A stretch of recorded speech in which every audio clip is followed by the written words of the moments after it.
Magandang hapon po. Nandito po tayo sa Taraliway, Sitio Taraliway, dito sa Barangay Sentro ng Municipality of Amulong sa Cagayan Province. Kasama ko po dito si ating magsasaka na si Gilbert Palatao. Gilbert, kamusta ka? Okay lang po, sir. Anong masasabi mo sa na-introduce sa'yo na Ultra Boost na Philippines first prebiotic na natural all-in-one spray? Sir, ito, nakikita nyo naman. Malaki ang kaibahan sa hindi nalagyan. Kung ikukumpara po natin. Ayan. Wala pa yatang bunga, tsaka ang liliit. Yan po, no, na hindi nailagyan. Sabi nga ni Gilbert. Ngayon, pakita ko po sa inyo.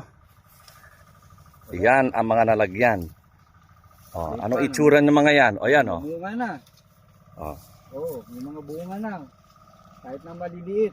Tsaka matibay ang tangkay. Tsaka yung kulay niya, green. Hindi Yan katulad ng hindi nalagyan, mapusyaw. Tsaka magandang tindig niya. Yan yan. ang kaibahan ng nalagyan siguro ng ng Ultra Boost. Kasi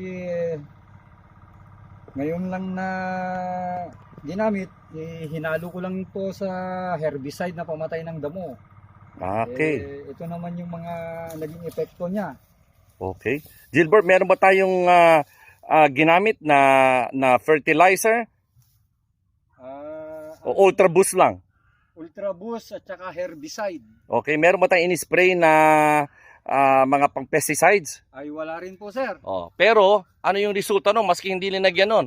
Ito naman po, sir. At saka maganda naman po yung mga bunga niya. Kahit na maliit pa lang siya, nakaroon na siya ng bunga. So walang talagang kung sabi mo sa pesticides i-repellent kung sabi mo, no? Po.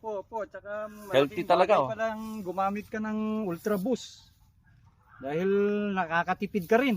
Okay. Kahit hindi ka na gumamit ng pesticide at saka fertilizer na marami. Ayun. Kung gagamit ka man, pang basal mo na lang pag nagtatanim ka ng buto. Pero kahit hindi ka na maglagay ng side dress, top dress, Ang laking bagay. medyo nakakatipid. Okay. So anong pakiramdam mo? Anong pakiramdam mo, Farmer Gilbert, na nagtanim na sa magandang effect ng Ultra Boost? Anong mga sinasabi nila? Anong pakiramdam mo?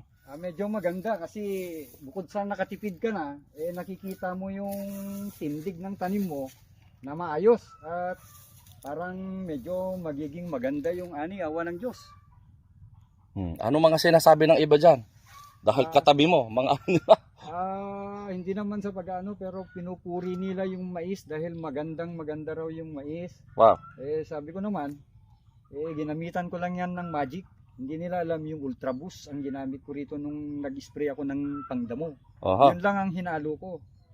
Galing. Wala nang spray, wala nang fertilizer, wala na. Gilbert, gaano katagal ka na nagtatanim? Yung experience mo? Sa mais, mga 5 years na ako rito. Pero kadalasan, sana lugi yung kadalasan. Dun sa mga ibang bang pagtatanim ko. Pero sa nakikita ko ngayon, baka kahit pa paano, kumita tayo ng medyo maganda-ganda. So wala nang kailangan na fertilizer? Wala. Galing. Ultra Boost lang So anong mai-recommend mo? Ba ang Ultra Boost, mai-recommend mo ba sa ibang farmer?